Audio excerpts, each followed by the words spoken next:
Welcome back to the Daily Drum on WHUR and Sirius XM Channel 141. I'm Harold Fisher.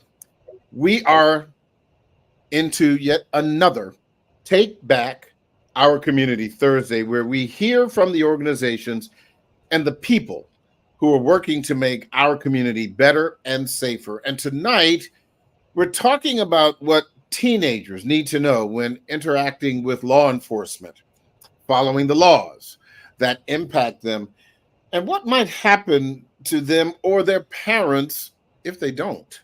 My guests are Samuel Scott. He is a founder of Full Circle Martial Arts Academy. He's also the author of the book Street Laws for Teens. Also, Anne Arundel County Sheriff's Department Lieutenant Brian Williams. And for those of you who are watching, if they look similar, they are related. Yes, they are brothers. And also, Samuel is a former Prince George's County Corrections Officer. Guys, thank you so much for joining this conversation. I really appreciate it. Yeah, thank you for having us. Thank you for having us. Before we even get into this, and both of you are obviously aware of one of the newest legal additions on the books in the state of Maryland, the Juvenile Justice Reform Act. It was signed by Maryland Governor Wes Moore just 2 months ago, back in May.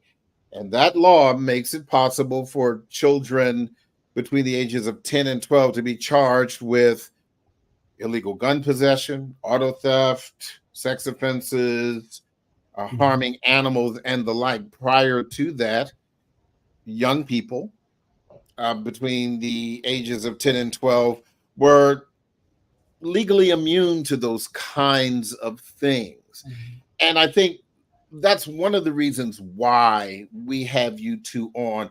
Obviously, as we have also seen, and Samuel, you're in Prince George's County, you remember the curfew that was imposed on teenagers, particularly at National Harbor and really countywide, and what would happen to teenagers, or rather what would happen to their parents if they violated this curfew. And this is the kind of thing that both of you are trying to address. So I'll start with you, Samuel. What is the thing that you were trying to do to educate teenagers, young people about the law? Absolutely. Well, first, let me just say it's an honor to be on your show. I've listened to you for years and thoroughly enjoyed your show. For us, it's been 31 years now. We've had Full Circle Martial Arts Academy in the community, in the DMV, doing what we can to educate our young people about not only street law, but just about confrontation in general, right? As it relates to peer-to-peer or law enforcement. And so where most schools, they spend a lot of time just entertaining and teaching how to kick and punch, we're more of a life skills school where we want our kids to grow and develop to become highly productive citizens. And so when what you see the media now parading our young people in front of the cameras and showing that negative element, right? Because all teens aren't negative. They're not showing what's happening in the colleges and the awesome amount of kids who are graduating.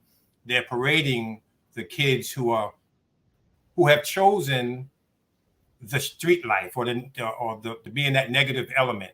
And so our job is to stand in between that element and try to keep these kids focused on who they are, what they want to be, and help them develop and bring out the best in them, right? We all have a giant living inside of us, but we have a program that's running in our heads because of our past. A lot of us, and I'm speaking of myself, a lot of us gone through a lot of changes. We've seen a lot, we've heard a lot, and a lot of that has been imprinted in our subconscious.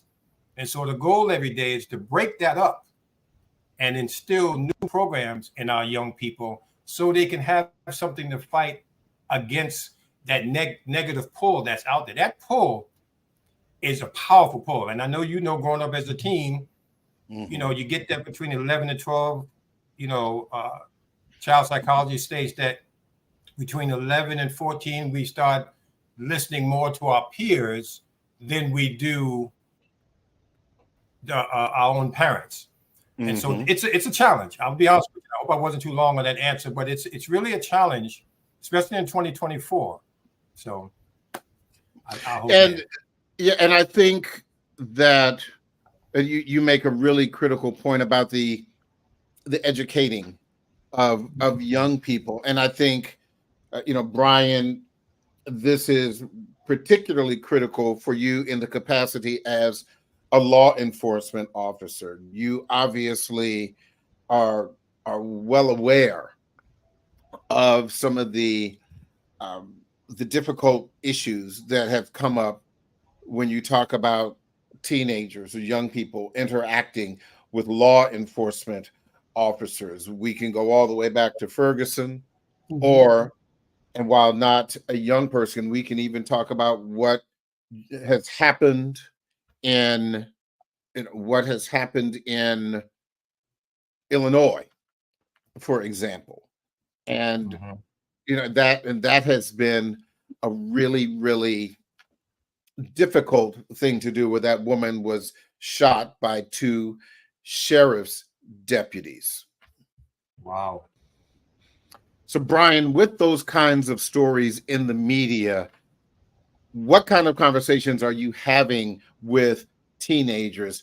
How does that help or hurt your mission of educating young people? It honestly, it makes things more difficult for us as law enforcement, right? Because you look at these situations, and as unfortunate as they are, they're not the majority of cases, they're not the majority of interactions that happen between, people in general, or even juveniles in that matter. But when they do happen, it always reflects that negative light, right? So then you basically create that barrier that's ever widening between the community and law enforcement. And that's something that law enforcement is struggling with now, to kind of rebuild that barrier, or rebuild that bridge back with the community. And it starts with our young people, because, and I'll tell you from my background, my brother as well, growing up, where we grew up, we didn't talk to police.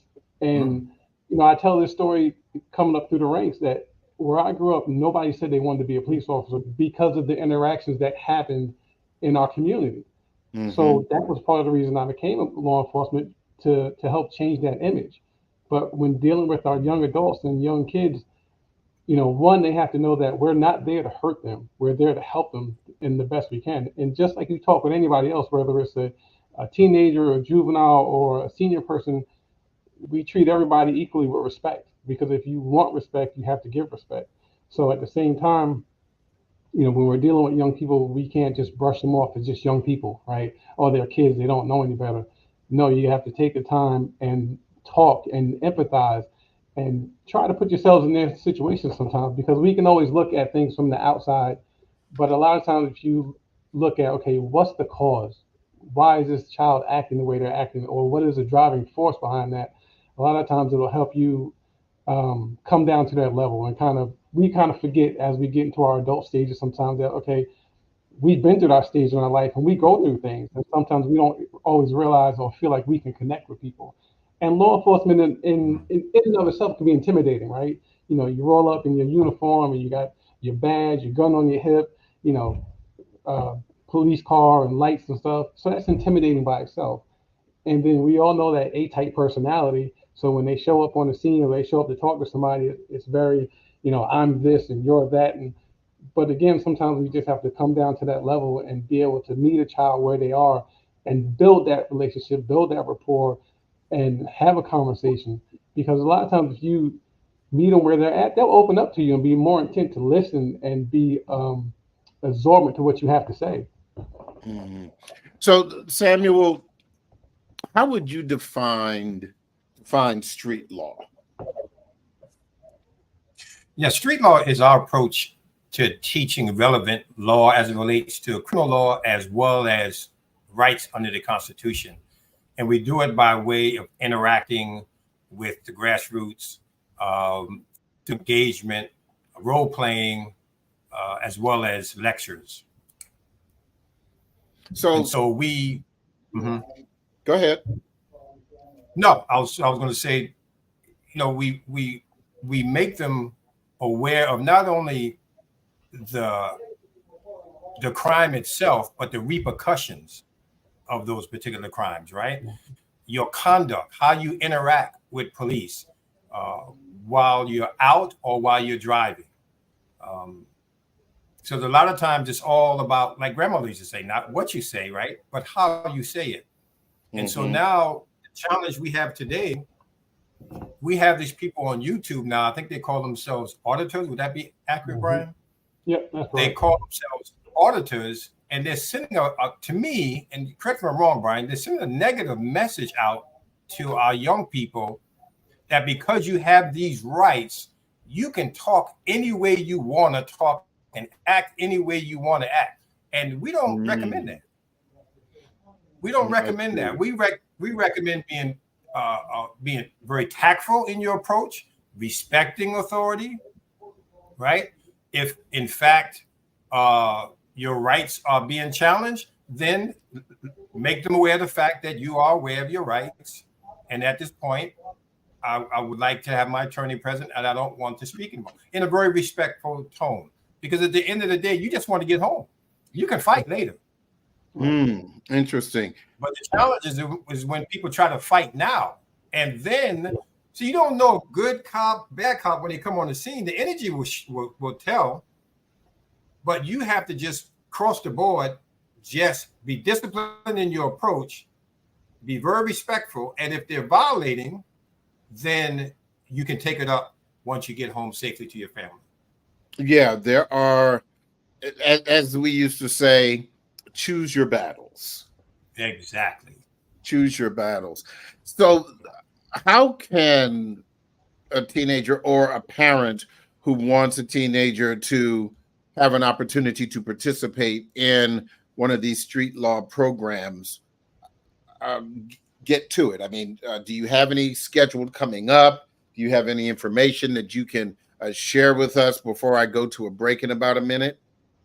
Absolutely. And so we are actually launching the book. We're having the book signing on August 1st at our school. And our school is located in Capitol Heights, exit 13, right off the Beltway, a half a mile straight to our door. What's the address? 6:30 to 8:30. It's 9200 Alla King Court. One more time, please. Sure. It's 9200 Alla King Court, and that's spelled ALA and then King Court. And that's what in time? Capitol Heights, Maryland. And you said it's on August 1st? August 1st on a Thursday from 6:30 to 8:30. Now, the first 30 minutes, we're conducting a lecture where, my brother and I will be talking about the topic of street law and the need for teens and parents to know about street law. Excellent. Excellent. And I am going to make sure that I put your web address up, fcmartialarts.com. That's F as in full, C as in circle, martialarts.com, so that they can reach out to you if they need to. We're going to continue this conversation in just a bit, guys. So hold on. The Daily Drum will continue on Sirius XM, channel 141. I'm Harold Fisher. The Original Quiet Storm is next with John Mons. That's on WHUR. This conversation continues on Sirius XM, channel 141 in just a few seconds.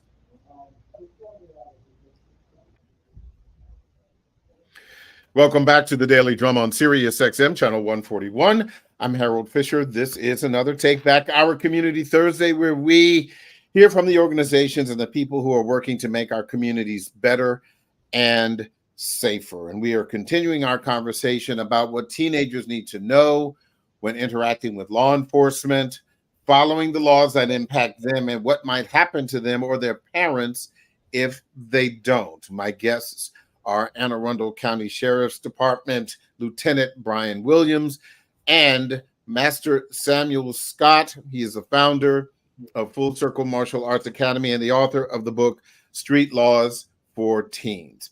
So, Brian, you have a 17-year-old son and a 6-year-old daughter. Certainly your son is in that critical sweet spot. What kind of conversations have you had with him, and how did those conversations go over the years with him when talking about interaction with law enforcement? I mean, if he gets pulled over, does the person is the first thing he says, well, my father's a sheriff's deputy, so I'm safe. You know? Right. I have had those conversations with him, and I felt it was critical because, coming up in my day, we found out the hard way through experience, right? So I didn't want him to have to go through that. But being in law enforcement and the realities of, again, like you mentioned, the majority of people, the majority of cops out there, they're doing the right thing. They're doing what they're supposed to. But you're always going to have that small percentage of the bad apples, right? And you hope your child never runs across that bad apple. But what happens if they do? Because a lot of people don't realize the interaction with police, a lot of times how you respond to it determines or affects the outcome greatly, right? Because even if a police officer, on his best day, he's doing things by the numbers, it may just be, okay, things are good, walk away with a warning. But if that person goes off, they start cursing and they want to be belligerent and all sorts of stuff, then you start have to worry about, okay, well, here come the citations, or here comes this and here comes that. Same thing with our children. When our children are out, I had to talk to my son and explain to him, when you come across law enforcement, be respectful, first of all, because just like we teach you to be with any adult, first of all, don't look at it as a law enforcement officer, but look at it as a adult. So give him the respect they deserve, right? But when you're dealing with law enforcement, be respectful, be mindful of your body language as well, right?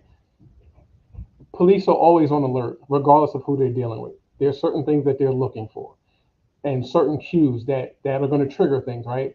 So if somebody's real fidgety and, their hands are in their pocket and things like that. So I had to explain to him, okay, if you're talking to a law enforcement officer, be respectful, follow the directives.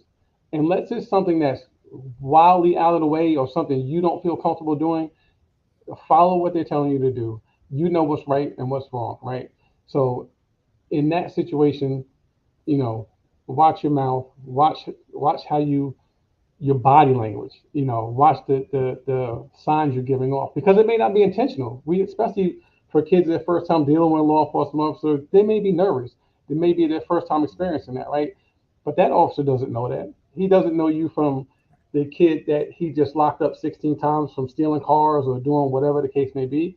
To him, you are and I don't want to say this in the wrong way, but you are just another person in that moment, right? So he's going to perceive that situation just like any other situation. He's going to be on high alert. So just being mindful, being courteous, and I understand, kids nowadays, especially with all the negative stuff going on with law enforcement. Oh, I can say this, I can do that. Like my brother mentioned earlier, you're only going to escalate the situation. And in that moment, you don't want to escalate then. That's not the time, right? Because in all reality, most situations involving juveniles, and I explained this to my son, if you're under 18, and unless it's something that's seriously criminal, they're going to reach out to the parents. They're going to try to contact me, right? Because if it's something simple, you may walk away with a juvenile citation, or they're going to reach out to the parent and release you to the parent in most cases, right? So that's what you want. If you get into that situation, listen to what they say, give them my number, tell them to contact me. I am available. I will come and handle the situation then. If something happened, let me handle it. You don't fight that battle then and there, because that is not the place. If it ends up where we have to file a complaint or go to court or whatever the case may be, let's fight it that way, because what I don't want is for my son to end up on the news because he was in a situation with an officer and things went left. Or in your particular case, you don't need to be on the news either. Yes. Because, and just speaking from the perspective of, a journalist, if, for the sake of this conversation, if your 17-year-old is arrested for committing a crime, nonviolent, violent, or what have you, rest assured that it becomes a bigger story when it is discovered that his father is a member of law enforcement.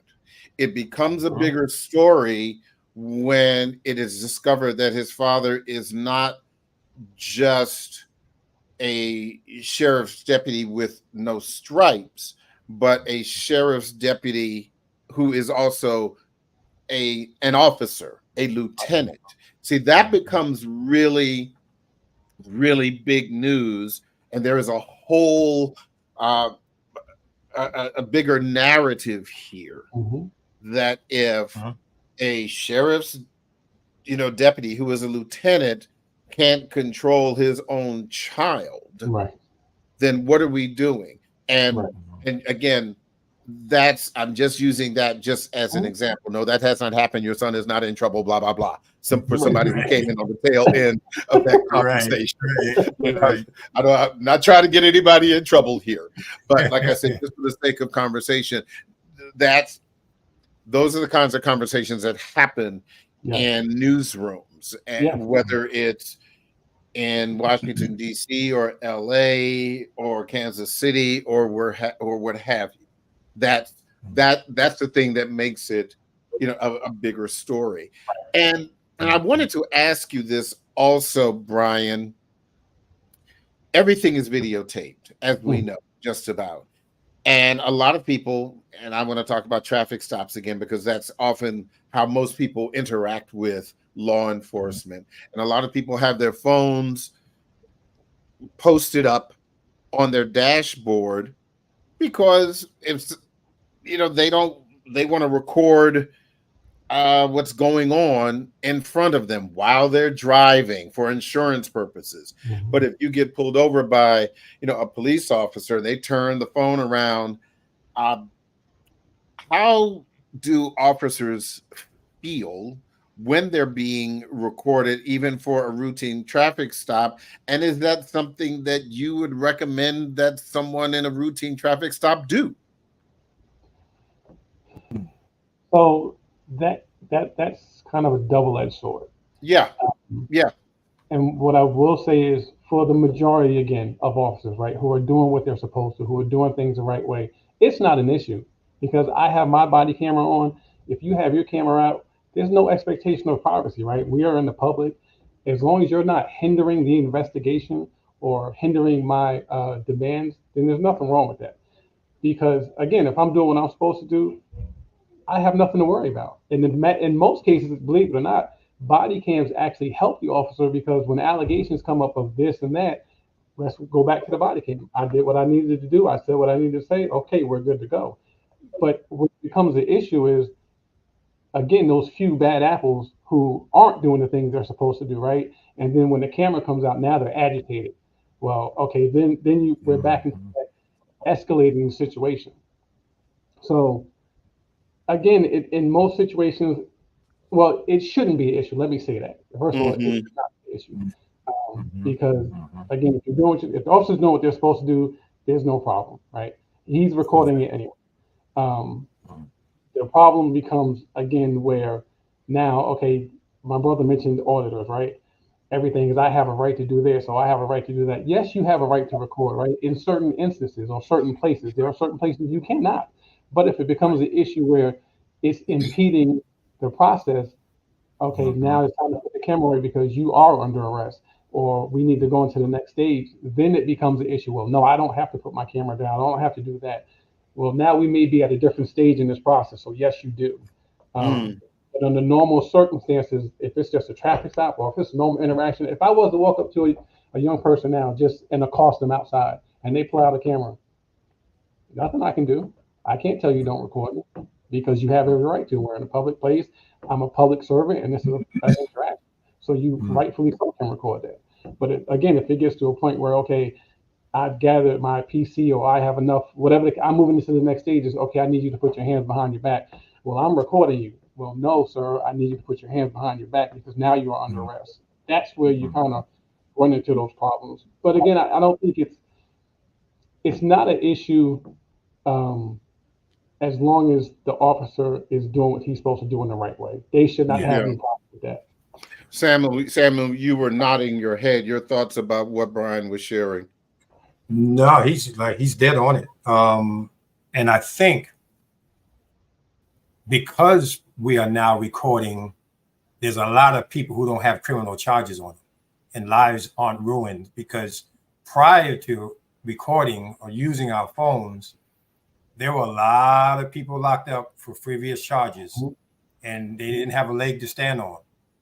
But thank God we have these cameras now. And like I said, long as you're operating within the confines of the law and you have a good cop who's okay with it, you're good to go. But I think that every situation, every encounter needs to be recorded today in 2024. Every encounter should be recorded for both sides. For both sides. So they have their body camera, like he mentioned. We have our cell phones. Because, I mean, listen, I just watched the other day on TV 2 individuals who just got out of jail after 43, I believe, 40-something years for a crime they didn't commit. And that struck a chord with me because I thought about all the times growing up, you know, all the situations I was in. Had I had a bad cop that, you know, put something on me or did something, I would have been out of here. My whole life would have been snatched from me. And so, I believe the cameras is a plus for both sides, like my brother mentioned. So here's the other thing I wanted to ask you about, Samuel. Talk to me about Street Law for Teens, the book. Why did you decide to write this? Yeah, that's an interesting question. This is I believe it's my 6th book. And from the time I wrote my first book, it was on my mind. And I think about my childhood and what I went through. I had a possession charge. Now, first of all, I wasn't a criminal. I was just hanging out with the wrong crowd, right? And that's one of the reasons why I wrote this book, because I found myself in juvenile court shocked. Like, what am I doing here?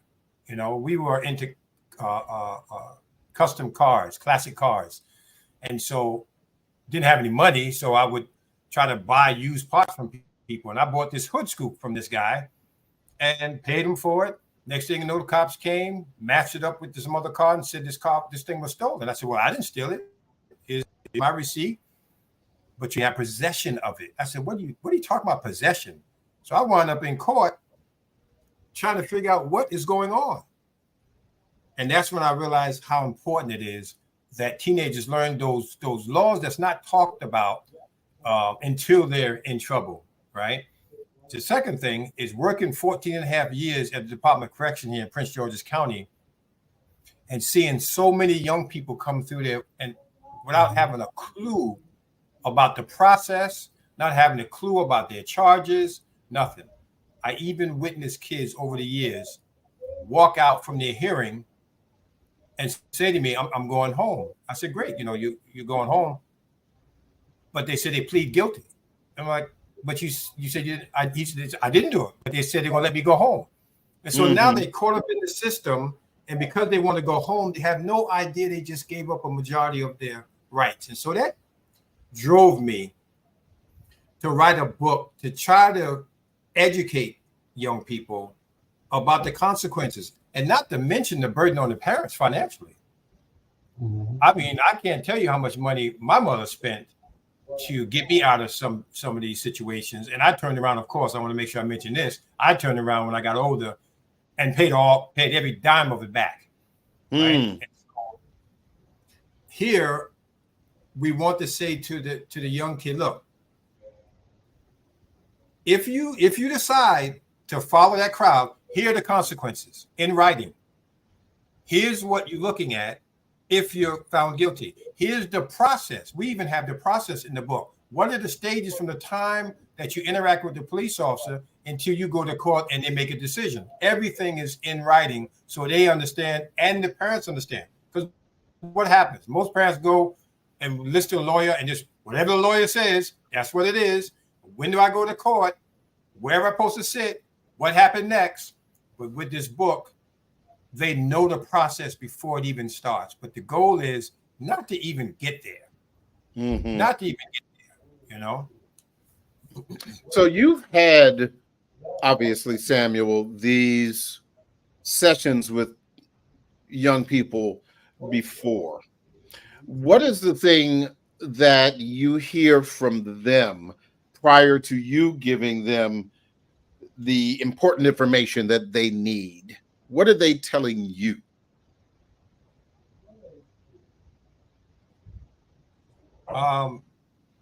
One, that they had no idea, right? Because we have this desire as young people to follow the crowd, follow the cool crowd. So they don't think about the repercussions or the cause and effect. They don't think about that. They just want to belong, right? And that desire to belong is powerful.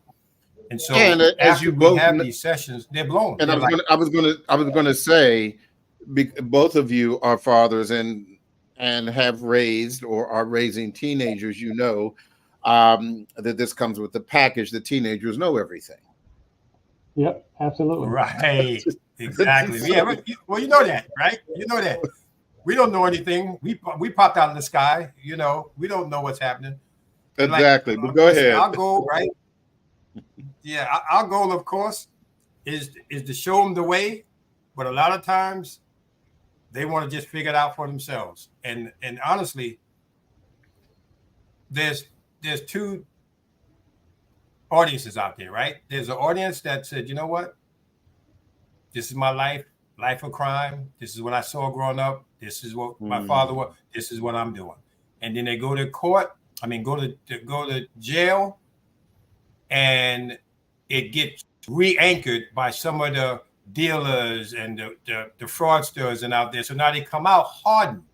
But then you have that other person who they don't want to get in trouble, but they don't have the strength to walk away from their peers.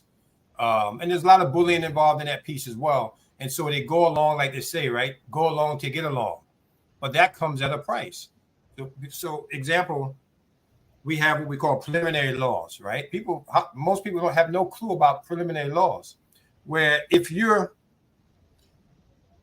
somewhere and someone says to you, this is what I'm going to do to this guy when he gets out of school. I'm doing this to him, right? And you say, okay, I'm going to be there, just make sure nobody. That's conspiracy. Wow. That's conspiracy, right?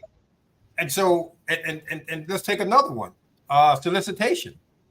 You know, if you solicit someone, hey man, look, when he comes out of class or when that person comes out the store, I want you to do this to that person. That's a crime. That's a crime. And so these are the things that we educate our kids about, because they think they know. Oh, I know the law with guns. I know the law about taking somebody's stuff. Yeah, you think you know. You think you know. And so, again, just really trying to do what we can to stand between them and that magnetic attraction on that negative pull out there in the streets. You know, Brian, Samuel spoke about the impact on teens, even outside of the financial burden. Talk to me about what this kind of situations, these kind of negative situations, can do to otherwise law-abiding, well-meaning parents. Oh, absolutely. It's for one, it's an automatic stressor, right? Because nobody wants to see their child have to deal with these types of things or go through these situations. But not only that, you're looking at the financial piece, because as a child or even as an adult, I try to tell kids all the time, once you get into the system, it's hard to get out because this stuff follows you. And in your teenage years, you're at that critical transition age, right? Where we're starting to move into adulthood. And now your decisions, and these are one of the talks I had with my son. In your teenage years, See, before your decisions, when do I go out and play? When do I eat and not eat? They're not going to affect your life. They're not life or death decisions, right? But in your teenage years, as you move into young adulthood, your decisions now start to have impact on the rest of your life and how your life could potentially turn out. So, that decision of, okay, I'm going to go with this certain group of friends, or I'm going to go and do this certain thing, the outcome of that decision may affect the total trajectory of your life. Because now, if you end up in the system, and let's just start off with the juvenile system, right? Juvenile detention, and then you juvenile centers, and then that starts to progress into adulthood, right? So now we end up in the jail system, and you're in corrections. Now you have a record that follows you for the rest of your life. Now you can't get a job, or now you've committed a felony and you give up certain rights that you may not even realize you were giving up just by having a felony on your record. So these things are things that kids don't, they may not necessarily understand at that young age, and that's why we try to educate them. Okay, decision making is like anything else. In order to be good at it, you have to practice. You have to work on making good decisions. And we all hope that our children are going to make the best decisions. That's why we try to equip them as parents, right? We hope that we're equipping them with everything they need to make good decisions. But at the end of the day, we're not going to be there all the time, right? So they're going to have to make decisions on their own. So we want them to make educated decisions and have education on the laws and the things that they're going to be dealing with. Because again, juveniles 12 to 13, in most cases, depending on what it is, they're probably going to reach out to the parents, release the child to his parents. But you start getting up 16, 17 years old. Now we're right on that cusp of adulthood. So now things are a little bit different now. And depending on what the charge is, you could be charged as an adult. And that's a whole other thing that we're talking about here. So it's a lot on, yeah. No, I'm going to say something that I remember. This was many years ago. When I say many years ago, early 2000s, when I was covering a case having to do with a juvenile who was accused of a violent crime. And he hired a high-profile attorney. But he was in the custody of his grandmother. And I remember having a conversation with the attorney, and to retain the attorney to defend this young person was $18,000. Yep. Now, the grandmother, in order to pay the retainer, had to take out a second mortgage. Yep. On her home. Mm-hmm. $18,000 that, win or lose, you will never get back is a lot of money. Yes. It's a lot of money, even for a gainfully employed person who may have, let's just say, if grandma had $20,000 in savings and she is going to support her baby, her grandson, right, even if she didn't have to take out a second mortgage, she had to use her savings, basically depleting it. But that $18,000 is just the beginning. Depending on how long the court case goes, attorneys can eat that money up in a couple of months. Oh, absolutely, easily. And you're not even talking about reparations that potentially could have to be paid out. You're not talking about civil liabilities. If you get sued civilly, and everybody knows we're in a society now where people sue for everything, right? And if there's an opportunity, they're going to sue. And a lot of these kids, not just kids, but people in general, don't realize that, the potential situations you put yourself in, or your parents in, right? Because your parents, like you said, the grandmother, she's not going to let her child go in there and not have a defense attorney. They're going to do whatever regardless of what you say, your parents, your grandparents, because that's just the way we are as parents. We're going to do whatever we have to do. So now that parent puts the house up, you've got a lien, they come after the family civilly. So that's a whole nother realm that a Yeah. lot of people don't even understand. You were going to say something, Samuel? No, he actually said it all. And again, while he was talking, I was just thinking about the burden I put on my own mother, growing up as a young teen in New York.